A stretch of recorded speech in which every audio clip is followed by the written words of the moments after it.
Can you define hate speech? Senator, I think that this is a really hard question, and I think it's one of the reasons why we struggle with it. There are certain definitions that we have around, calling for violence. I agree, it's hard. Fox News contributor Tomi Lahren joins us right now live from Los Angeles. Tomi, Facebook CEO who started it in his dorm room years ago. We heard that about 50 times. He admitted they had screwed up. He promised to do better. Will they? I don't think they're going to change anything unless we pressure them to do so. But I got to say this about Facebook. Many of you know that I made my career on Facebook. If not for Facebook, I probably wouldn't be sitting here talking to you three today. So I owe a lot to the platform. It allowed me to reach millions of people. And in turn, I generated millions of views. And actually, Mark Zuckerberg likes my page on Facebook. So I have a love-hate relationship with the platform. But I will say this. My page is large enough that where if they censor me, I can generate some controversy and I think I can correct the issue. Other conservatives are not so lucky. Conservatives with smaller pages, conservatives that are outside of the media industry, they're censored by Facebook algorithms day in and day out. You just saw it with Diamond and Silk. So it's up to us to put the pressure on this company and hit them in the pocketbook. What if these conservatives that are generating millions of views for you, what if we suddenly just stop? Then what, Mark? What did you think about the testimony? Because it looked like in the beginning he was probably terrified, and then he realizes, I went to Harvard. I've got this. But it was interesting that he's sitting there talking in front of the Republicans, many of the very ones that he's tried to silence, or at least his company has. What do you think of the overall scene yesterday? It sounded like he didn't know a whole lot about Facebook, and being that he's a CEO, that's probably a little unsettling.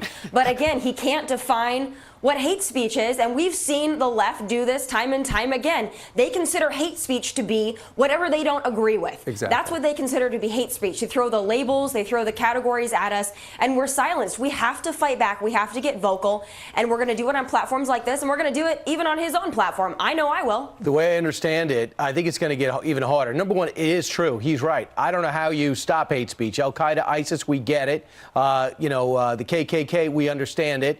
But when you start going into what this site means or what this site means, if you just let it all go, it's the Wild West, which is probably not anyone's advantage. I also think this, when he said I'm turning it over to artificial intelligence in the future to decide, what's going to come forward and what's not. So now it's going to go to an entity that doesn't exist, that we created, that's going to weave and comb out what we're going to be watching. That's a little scary.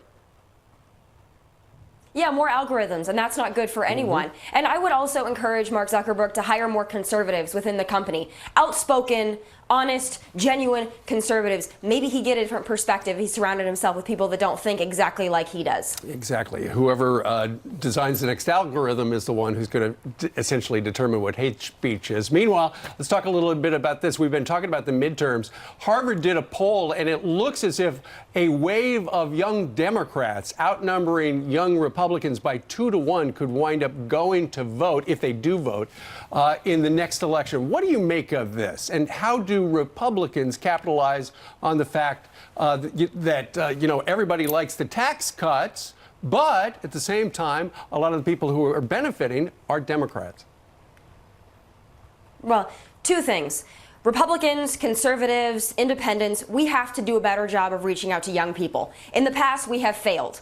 We don't reach out, we don't go to college campuses, we don't speak to these young people, and we need to do a better job of getting our message across. We tell horrible stories. The left is excellent at messaging, and we're not so great. So that's what I've really dedicated my career to, is reaching the young people. So I think we need to do a better job. But second of all, do not underestimate the whisper voter. The whisper voter exists in young communities as well, who are afraid to say the support this president, who are afraid to say that they're conservative, but they are, and they're probably going to vote conservative as well. So let's wait and see. I didn't trust polls in the 2016 election, and look where we are. Look who's in the White House. There you go. The polls were wrong, many of them. All right, Tomi, thank you very much. Have a great week. Great to see you.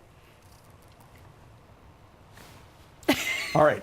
Up next on Fox and Friends for this Wednesday, an exclusive look at protecting the border from the water. Sir, were you trying to cross to America?